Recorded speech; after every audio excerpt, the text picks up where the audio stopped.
ಎಂತ ಸಮಾಚಾರ? ಪದ್ರಂಗಿ ಇನ್ಸ್ಪೆಕ್ಟ್ರೆ, ಸರಿಯಾದ ಟೈಮಿಗೆ ಬಂದ್ರಿಕ ಬನ್ನಿ. ರಾತ್ರಿ ಅಣ್ಣಪ್ಪನವ್ರ ಫ್ರೆಂಡು ಗೊಬ್ಳಿ ಕೊಟ್ಟು ಪ್ರೇಮ್ ಅವನಲ್ಲ, ಅವ್ನಿಗೆ ಆಕ್ಸಿಡೆಂಟ್ ಆಗೋದೆ ನೋಡ್ಕೊಂಬತ್ತೀನಿ ಅಂದ್ಬಿಟ್ಟು ಅಣ್ಣಪ್ಪನವ್ರು ಕಾರ್ ತಗೊಂಡೋದ್ರು. ಈಗ ಬರಿಗೈಲು ಬಂದು ಕಾರ್ ಕಳ್ತನ ಆಗದ ಅಂತ ಹೇಳ್ತಾರೆ. ವಾಯ್ ಜಾನಿ ಅವ್ರೆ, ಗೌಡ್ರು ಹೇಳ್ತಿಪ್ಪದ್ ನಿಜವಾ? ನಿಮ್ಮ ಮನೆಗೂ ನಿಜ ಇನ್ಸ್ಪೆಕ್ಟ್ರೆ. ವಾಯ್ ಗೌಡ್ರೆ, ಅದೆಲ್ಲ ನನಗೆ ಗೊತ್ತಿಲ್ಲ. ನಾನು ಕಾರ್ ಕೊಟ್ಟದ್ದು ನಿಮಗೆ, ನೀವೇ ನನಗೆ ಅದನ್ನು ವಾಪಸ್ ಕೊಡಿ.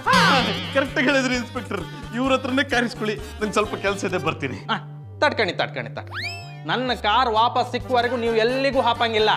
ಇನ್ಸ್ಪೆಕ್ಟ್ರೆ, ನೀವು ನನಗೆ ಕಾರ್ ಕೊಟ್ರೆ ದಿಟ, ಆದ್ರೆ ಎದ್ರ ಬದ್ರ ಅಟ್ಟಿಯವರು ಕಷ್ಟ ಅಂತ ಬಂದಾಗ ಸಹಾಯ ಮಾಡೋದ್ ತಪ್ಪ. ನೀವು ಹೇಳಿ. ನೀವು ಮಾಡೋದು ತಪ್ಪಂದಳಿ ನಾನು ಹೇಳ್ತಿಲ್ಲ ಮರ್ರೆ. ಆರ ನನ್ನ ಕಾರ್ ಕಳ್ತನ ಅಪ್ಪಕ್ಕೆ ಹೊಣೆ ಯಾರ?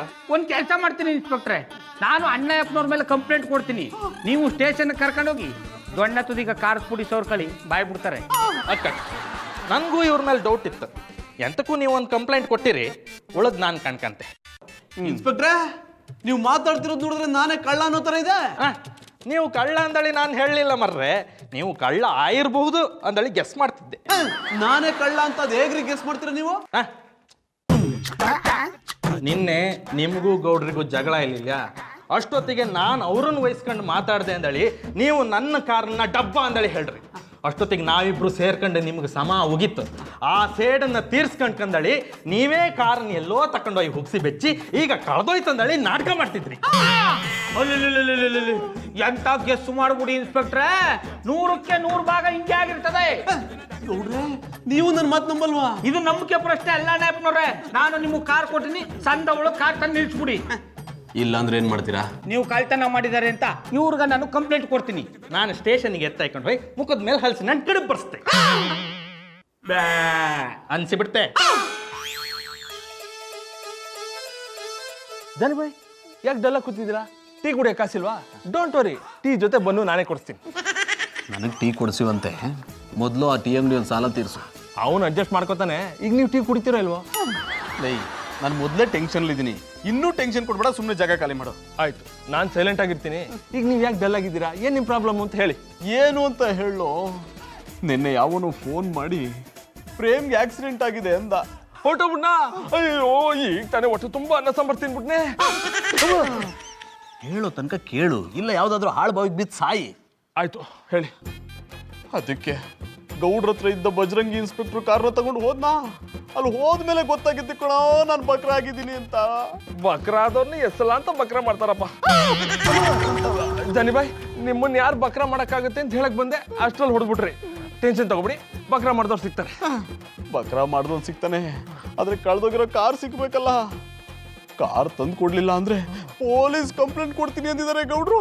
ಏನು, ಕಾರ್ ಕಳ್ದೋಯ್ತಾ? ಇಲ್ಲ, ನಮ್ಮ ಮನೆ ಮುಂದೆ ಒಂದು ದೊಡ್ಡ ಫ್ಲೈಟ್ ತಂದು ನಿಲ್ಸಿದ್ರು, ರಾತ್ರಿ ಕಳೆದೋಗಿದೆ. ಹೋಗ್ಲಿ ಬಿಡಿ, ಅದು ನಿಮ್ದಲ್ಲ.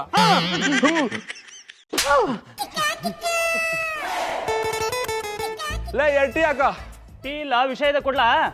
ಬೇಡ, ನಟ್ಟು ನರೇಶ ಬರ್ತಾನೆ. ಹೋಗಿ ನಿಮ್ ತವ ನನ್ನ ಬೈಕನ್ನ ಹೆಂಗ್ ಈಡೇರ್ಸ್ಕೋಬೇಕು ಅಂತ ನಂಗೆ ಚಂದ ಗೊತ್ತು. ಜನಿಬಾಯ್, ನೀನೇ ಹೋಗ್ಲು ಬಂದೆ. ನೀವು ಫ್ಯಾನ್ ನೋಡ್ಕೊಂಡು ಕಲರ್ ಕನ್ಸ್ ಕಾಣ್ತಾ ಇದ್ರಲ್ಲ, ಆಗ್ಲೇ ಬಂದೆ. ಏನ್ ಕನ್ಸ್ ಕಾಣ್ತಾ ಇದ್ರಿ? ಒಂದು ಸುಂದರವಾದ ಕನಸು. ಆ ಕನಸಲ್ಲಿ ನನ್ನ ಪ್ರೀತಿಯ ಗುಲಾಬಿ ಹೂವು ಆಗ್ತಾನೆ ಅರಳ್ತಾ ಇತ್ತು. ಅಷ್ಟರಲ್ಲಿ ತೋಟ ಕಾಯೋ ನಾಯಿ ತರ ನೀನು ಬಂದು ಆ ಹೂವನ್ನ ಚೂಟಾಕ್ಬಿಟ್ಟೆ. ಜೀವನದ ಪ್ರಯಾಣ ಮುಗಿಸೋ ವಯಸ್ಸಲ್ಲಿ ನಿಮ್ಗೆ ಯಾಕೆ ಪ್ರೀತಿ ಪ್ರೇಮ ಇಲ್ಲ? ಅದೇನಿದ್ರು ನಮ್ಮಂತ ಯೂತ್ಸ್ಗೆ. ನಾನು ಮುದುಕನ್ ತರ ಕಾಣಿಸ್ತೀನೇನೋ, ನೀನ್ ಕಡೆ ಮುದುಕ. ಜಾನಿಬಾಯ್, ವಿಗ್ ಹಾಕಿದ್ರೆ ನಾನು ನಿಮ್ಗಿಂತ 10 ವರ್ಷ ಚಿಕ್ಕವನ್ ತರ ಕಾಣ್ತೀನಿ.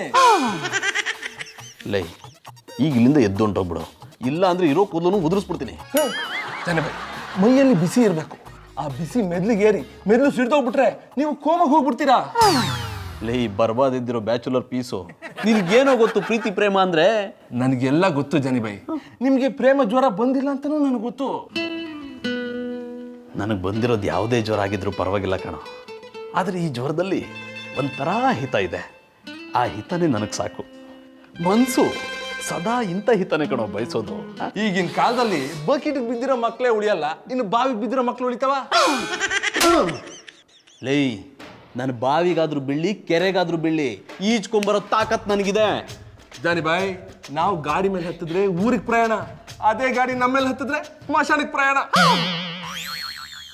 ಗೌಡ್ರೆ ಗೌಡ್ರೆ, ಎಕ್ಸ್ಕ್ಯೂಸ್ ಮಿ ಸರ್, ಗೌಡ್ರನ್ ಕರಿತೀರಾ? ಯೋ ಗೌಡ್ರನ್ ಕರೆಯ. ನಾನೇ ಗೌಡ. ಗೌಡ್ರೆ, ಈ ಸ್ಟೈಲಲ್ಲಿ ಕೂತ್ಕೊಂಡು ಏನ್ ಮಾಡ್ತಾ ಇದ್ದೀರಾ? ಕತ್ಲಲ್ಲಿ ಕರಡಿಗೆ ಹೆಂಗ್ ಜಾಮೂನ್ ತಿನ್ನಿಸ್ಬೇಕು ಅಂತ ಯೋಚನೆ ಮಾಡ್ತಾವನಿ. ಅದ ಟಿವಿ ನೋಡ್ತಾ ಇದ್ದಿ. ಟಿವಿ ನೋಡ್ಕೊಂಡು ಗಾಡಿ ಓಡ್ಸೋದ್ ಕಲಿತಾ ಇದ್ದೀರಾ? ಗಾಡಿ ಓಡ್ಸಕ್ ಬರಲ್ಲ ಅಂದ್ರೆ ಮದುವೆ ಯಾಕ್ರಿ ಆದ್ರಿ? ಗಾಡಿ ಓಡ್ಸಕ್ಕೂ ಮದುವೆ ಆಗಕ್ಕೂ ಏನ್ ಸಂಬಂಧ? ಗೌಡ್ರೆ, ಸಂಬಂಧ ಇದೆ. ಬಗಳು. ಈಗ ಪುಟ್ಮಲ್ಲಿ ಅವರು ನನ್ನ ಎಲ್ಲಿಗಾರು ಕರ್ಕೊಂಡೋಗಿ ಅಂತ ಕೇಳ್ತಾರೆ. ನೀವು ಅವಾಗ ನನ್ಗೆ ಗಾಡಿ ಓಡ್ಸಕ್ ಬರಲ್ಲ ಅಂದ್ರೆ ಅವರು ಬೇರೆಯವ್ರ ಜೊತೆ ಓಡೋಗ್ ಬಿಡ್ತಾರೆ. ನಾನು ಅವಳ ಬಸ್ಸಲ್ಲಿ ಕರ್ಕೊಂಡು ಹೋಯ್ತೀನಿ, ಆಗಲ್ವಾ ಮೆಟ್ರೋದಲ್ಲಿ ಕರ್ಕೊಂಡು ಹೋಯ್ತೀನಿ, ಅದು ಆಗ್ನಿಲ್ವಾ ಕಾರ್ ಮಾಡ್ಕೊಂಡು ಕರ್ಕೊಂಡು ಹೋಯ್ತೀನಿ. ನೀವು ಇದ್ರಲ್ಲಿ ನಿಮ್ಮ ಹೆಂಡತಿನ ಕರ್ಕೊಂಡೋದ್ರೆ ಸ್ವಂತ ಗಾಡಿನ ತೊಳೆದು ಒರೆಸಿ ಕೆಸರಲ್ಲಿ ಓಡಿಸ್ದಂಗಾಗುತ್ತೆ. ನೀನು ಈಗ ಇಲ್ಲಿಂದ ಎದ್ದೋಗ್ನಿಲ್ಲ ಅಂದ್ರೆ ನಿನ್ನ ಭಕ್ತ ಕುಂಬಾರನ ತರ ತುಳಿದಾಕ್ಬಿಡ್ತೀನಿ.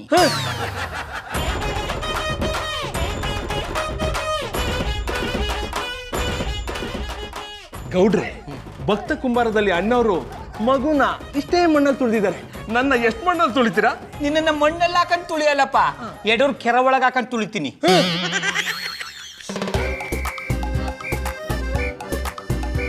ಕುಡಿಯಲು ಹಣ ಕೊಡದ ಕಾರಣ ಗಂಡನಿಂದ ಹೆಂಡತಿಯ ಕೊಲೆ. ಈ ಗಂಡಸರು ತಮ್ಮ ಚಟ ತೀರಿಸ್ಕೊಳಕ್ಕೆ ಹೆಂಡತಿ ದುಡ್ಡು ಕೊಡ್ಲಿಲ್ಲ ಅಂದ್ರೆ ಕಟ್ಕೊಂಡಿರೋ ಹೆಂಡತಿನ ಕೊಲೆ ಮಾಡ್ತಾರೆ. ಎಂತ ಗಂಡಸರು ಏನೋ. ಮಧು ಡಾರ್ಲಿಂಗ್, ಕಾಫಿ ರೆಡಿ. ಯಾಕೆ ಮಧು ಇಷ್ಟೊಂದು ಟೆನ್ಷನ್ ಆಗಿದ್ಯಾ? ನಿಮ್ಮ ಹತ್ರ ಹೇಳೋಷ್ಟು ಟೆನ್ಷನ್ ಏನೂ ಆಗಿಲ್ಲ. ಹೋಗಿ ಕೆಲಸ ನೋಡಿ. ಮಧು, ಯಾಕೆ ಹೀಗೆಲ್ಲ ಮಾತಾಡ್ತಿದ್ಯಾ? ಏನೇ ಟೆನ್ಷನ್ ಅಲ್ಲಿ ಇದ್ರು ಗಂಡ ಹೆಂಡತಿ ಹತ್ರ, ಹೆಂಡತಿ ಗಂಡನ ಹತ್ರ ಹೇಳ್ಕೋಬೇಕು. ಅದೇನು ಹೇಳು. ಈಗ ನಿಮ್ಮ ಹತ್ರ ಹೇಳಿನು ಏನ್ ಪ್ರಯೋಜನ? ಮಧು ಡಾರ್ಲಿಂಗ್, ಯಾಕೆ ಹೀಗೆಲ್ಲ ಮಾತಾಡ್ತಿದ್ಯಾ? ಸ್ವಲ್ಪ ಕೂಲ್ ಆಗು. ಏನ್ ಸಾಹೇಬ್ರಿ ಇವತ್ತು ಡಾರ್ಲಿಂಗ್ ಅಂತೆಲ್ಲ ಕರಿತಿದ್ದೀರಾ? ಮಧು ಡಾರ್ಲಿಂಗ್, ಹೆಂಡತಿ ಅಂದ್ರೆ ನೀನು ನೋಡು, ಗಂಡನ ಮನ್ಸ್ನ ಎಷ್ಟು ಚೆನ್ನಾಗಿ ಅರ್ಥ ಮಾಡ್ಕೊಂಡ್ಬಿಟ್ಟಿದ್ಯಾ. ಹಲೋ ಭಾವುಕ ನಟ, ಈ ನೀನಾಸಂ ನಾಟಕ ಎಲ್ಲ ಬಿಟ್ಟು ವಿಷಯಕ್ಕೆ ಬನ್ನಿ. ಏನಿಲ್ಲ ಮಧು. ಸರಿ, ಹಾಗಾದ್ರೆ ನಾನು ಗ್ರೂಮಿಂಗ್ ಕ್ಲಾಸ್ ಹೋಗ್ತೀನಿ. ಮಧು, ನನಗೆ ಜಸ್ಟ್ ಒಂದು 50,000 ಬೇಕಾಗಿತ್ತು. 50,000 ಬೇಕಿತ್ತಾ? ನನ್ನನ್ನು ಏನ್ ಅನ್ಕೊಂಡಿದ್ದೀರಾ? ನೀವು ಕೇಳ್ದಾಗೆಲ್ಲ ದುಡ್ಡು ಕೊಡಕ್ಕೆ ಹಿತ್ಲಲ್ಲಿ ಮನಿ ಪ್ಲಾಂಟ್ ಬೆಳೆಸಿದ್ದೀನಾ? ಮನಿ ಪ್ಲಾಂಟ್ ಇದ್ದಿದ್ರೆ ನಿನ್ನನ್ನು ಯಾವನ್ ಕೇಳ್ತಿದ್ದ? ಬೇಕಾದಾಗೆಲ್ಲ ಹೋಗಿ ನಾನೇ ಕಿತ್ಕೋತಾ ಇದ್ದೆ. ಅದು ನೀನ್ ಕೇಳಿದ್ದೆಲ್ಲ ಕೊಡೋ ಕಲ್ಪವೃಕ್ಷ ತರಮ್ಮ. ಅಯ್ಯೋ ನಟ ಸಾಮ್ರಾಟ್ ಅವ್ರೆ, ನೀವು ಕಲ್ಪವೃಕ್ಷ ಅಂದ್ರು ಅಷ್ಟೇ, ಅಲ್ಪವೃಕ್ಷ ಅಂದ್ರು ಅಷ್ಟೇ. ನನ್ನ ಹತ್ರ ₹1 ದುಡ್ಡಿಲ್ಲ. ಸಾರಿ, ಐ ಆಮ್ ವೆರಿ ಸಾರಿ. ನಂಗೆ ಗ್ರೂಮಿಂಗ್ ಕ್ಲಾಸ್ ಲೇಟ್ ಆಯ್ತು, ಹೋಗಿ ತಿಂಡಿ ಮಾಡಿ. ಜನಿಬಾಯ್, ಜನಿಬಾಯ್. ಓ, ಏನಪ್ಪಾ ಕಾಕಮುಟ್ಟೆ, ಎಷ್ಟು ಸಲ ಅಂತ ಕಾಲ್ ಮಾಡೋದು? ನೀನು ನನಗೆ ಫೋನ್ ಮಾಡಿದ್ಯಾ? ಎಲ್ಲೋ ಫೋನೇ ಬಂದಿಲ್ಲ. ನಾನ್ ಸುಳ್ಳು ಹೇಳ್ತೀನ? ನಾನು ಯಾವಾಗ ಕಾಲ್ ಮಾಡಿದ್ರು ಯಾರೋ ಪಿಕ್ ಮಾಡ್ಬಿಟ್ಟು ನೀವು ಕರೆ ಮಾಡಿರುವ ಚಂದಾದಾರರು ಬೇರೆ ಕೆರೆಗೆ ನೀರ್ ತರಲು ಹೋಗಿದ್ದಾರೆ ಅಂತ ಹೇಳ್ತಾರೆ. ನೀವ್ ಯಾಕೆ ಕೆರೆಗೆ ನೀರ್ ತರಕ್ ಹೋಗಿದ್ರಿ? ಲೇ ಬಾಂಡ್ಲಿ, ಅದು ಬೇರೆ ಕೆರೆಗೆ ನೀರು ತರಲು ಹೋಗಿದ್ದಾರೆ ಅಲ್ಲ ಕಣೋ, ಬೇರೊಂದು ಕೆರೆಯಲ್ಲಿ ನಿರತರಾಗಿದ್ದಾರೆ ಅಂತ. ಆಗ ಅರ್ಥ ಆಯ್ತು ಬಿಡಿ. ಏನ್ ಫೋನ್ ಮಾಡಿದ್ದು? ಅಂತ ವಿಷಯ ಏನೂ ಇಲ್ಲ, ನನಗೆ ಬೇಜಾರಾಗ್ತಾ ಇತ್ತು. ಹೇಗೂ ನೀವು 4 ತರ ಮನೇಲಿ ಬಿದ್ದಿರ್ತೀರ ಅಂತ ಗೊತ್ತು, ಟೈಮ್ ಪಾಸ್ಗೆ ಅಂತ ಫೋನ್ ಮಾಡಿದೆ. ನಾನೇನೋ 4 ಮನೇಲೆ ಕೂತಿರ್ತೀನಿ, ಓಕೆ. ತಾವೇನೋ ಪ್ರಧಾನ ಮಂತ್ರಿಗಳಿಗೆ ಪರ್ಸನಲ್ ಸೆಕ್ಯೂರಿಟಿ ಆಗಿದ್ದೀರೋ, ತಾವು 4 ಅನ್ನೋದನ್ನ ಮರಿಬೇಡಿ. ನಾನೇ ಸುಮ್ನೆ ನಿಮ್ ತರ ಮನೇಲಿ ಕೂತಿರಲ್ಲ. ಹಿಂದೇನೋ 4 ಜನ ಸೇರಿಸ್ಕೊಂಡು ಕರಾವಳಿ ಯಕ್ಷಗಾನ ಹೇಳ್ಕೊಡ್ತಾ ಇದ್ದೀರೋ? ಇಲ್ಲ ಜನಿಬಾಯ್, ನಿಮ್ ಮನೆ ಗೌಡ್ರ ಮನೆ ಅಂತ ಓಡಾಡ್ತಾ ಇರ್ತೀನಿ. ಲೇ, ಅದೇನೋ ಹೇಳ್ತಾರ ಕಣ, ನಾಯಿಗೆ ಮಾಡಕ್ ಕೆಲ್ಸ ಇಲ್ಲ, ನಿಲ್ಲಕ್ ತಾವಿಲ್ಲ ಅಂತ. ಹಂಗಾಯ್ತು ನಿನ್ ಕತೆ. 4 ಮನೆನ ನಾಯಿ ತರ ಸುತ್ತಿದ್ರೆ ತಾನೆ ಯಾರಿಗಾದ್ರೂ ಪಾಪ ಅನ್ಸಿ ನಿನ್ಗೂ ಒಂದು ತೂಟ ಹಾಕೋದು. ಈಗ ಮಾತ್ ಸಾಕು, ನಿಮ್ಗೂ ಕೆಲಸ ಇಲ್ಲ, ನನ್ಗೂ ಕೆಲಸ ಇಲ್ಲ, ಬನ್ನಿ ಇಬ್ರು ಕೆಲಸ ಮಾಡ. ಸುಮ್ಮನೆ ತಲೆ ತಿನ್ಬೇಡ, ಮರ್ಯಾದೆಯಿಂದ ಹೊರಟೋಗು. ಹೋಗ್ತಾ ಇರಲಿಲ್ಲ ಜನಿಬಾಯ್, ಆದ್ರೆ ಮರ್ಯಾದೆಯಿಂದ ಹೋಗು ಅಂದ್ರಲ್ಲ, ಹೋಗ್ತೀನಿ. ಇಲ್ಲ ಅಂದಿದ್ರೆ ಏನೋ ಮಾಡ್ತಿದ್ದೆ, ಸುಮ್ನೆ ಹೋಗ್ಬಿಡ್ತಾ ಇದ್ದೆ. ಬಂಡಿ ಗಂಡ ಹೆಂಡತಿಗೆ ಒಂದು ಕಾಂಪಿಟೇಷನ್ ಆರ್ಗನೈಸ್ ಮಾಡಿದ್ದಾರೆ. ಈ ಕಾಂಪಿಟೇಷನ್ ಅಲ್ಲಿ ವಿನ್ ಆದ್ರೆ 5 ಲಕ್ಷ ಕ್ಯಾಶ್ ಪ್ರೈಸ್ ಜೊತೆ ಸೆಕೆಂಡ್ ಹನಿಮೂನ್ಗೆ ಸ್ವಿಟ್ಜರ್ಲೆಂಡ್ ಕಳಿಸ್ತಾರಂತೆ. ಏನ್ ನಿಮ್ ಮಾತಿನ ಅರ್ಥ?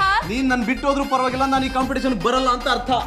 ಅಂದ್ರೆ ಕಾಂಪಿಟೇಷನ್ ಹೋಗೋದು ಬೇಡ ಅಂತೀರಾ? ನೀವು ಹೋಗೋದು ಬೇಡ, ನಿಮ್ಮ ಜಾಗಕ್ಕೆ ನಾವು ಹೋಗ್ಬೇಕು. ಕಾಂಪಿಟೇಷನ್ ಮುಗಿಯೋವರೆಗೂ ನಾವಿಬ್ರು ಗಂಡ ಹೆಂಡತಿಯಾಗಿ ಆಕ್ಟ್ ಮಾಡೋಣವಾ?